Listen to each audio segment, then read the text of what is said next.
Naitay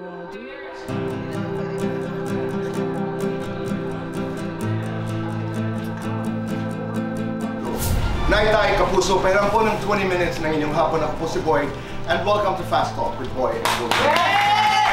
She was funny, she was kind, and she was always motherly. Personally, I would not forget the way Mother laughed and the way she treated people. She was a kind person. Hindi lamang po siya isang boss. Naging ina rin siya ng maraming artista at mga manggagawa sa industriya. Naitay Kapuso, please welcome Sunuki Serna and Miss Alma. Go ahead.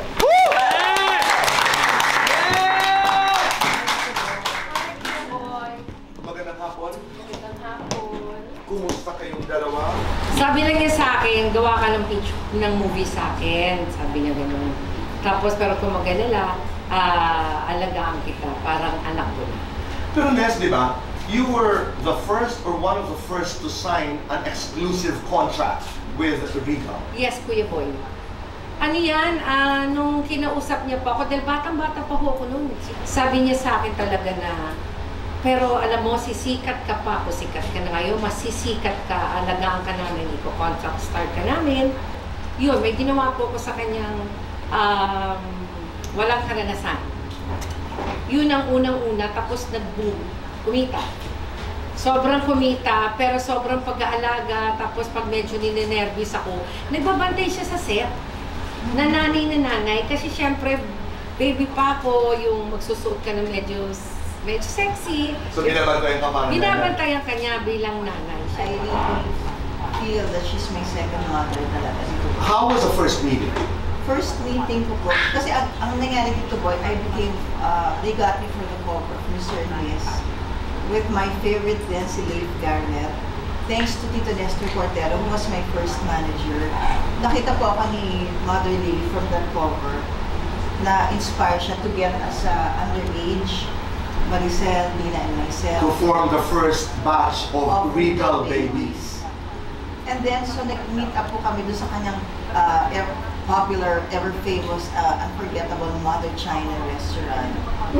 Everybody knew Mother China. Lagi na tayo lahat ng artista yan. Pero sabi ni Mother Lily, ayan, pinagkukwentuhan nila ako. Maganda.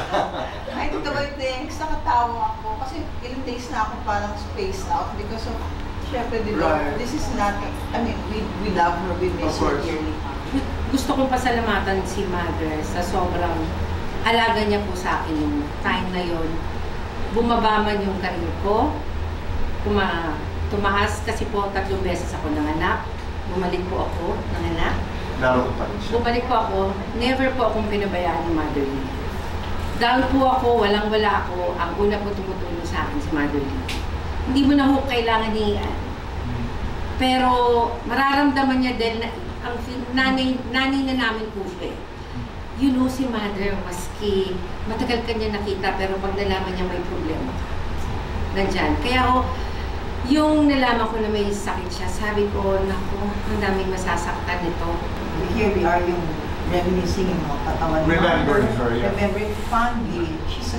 But, you know, the other side of Mother Lily is that she's so maternal, thoughtful sometimes, sa akin, Tito Boy.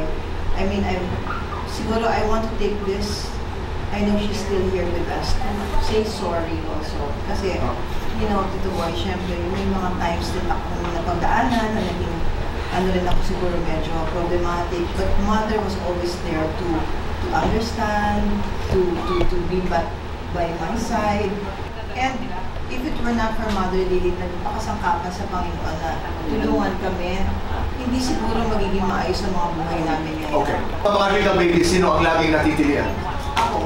Oh, Acho! Sino ang pinaka-favorite? Wala, no? Wala. Sino ang pinaka-pasaway? Ako. Ito. Sino ang madalas mag-advance? Guilty or not guilty? Humingi ng bonus kay Mother? Guilty. May sinumbong na artista kay Mother? Not guilty. Naging pasaway kay Mother? Guilty. One word, describe Mother. Mabait, sobrang mapagmahal. She is my Mother Lily, maternal. Mahal ko si Mother Lily dahil Nag-iisa siya. Nag-iisa siyang nagmahal sa akin at talagang tumulong.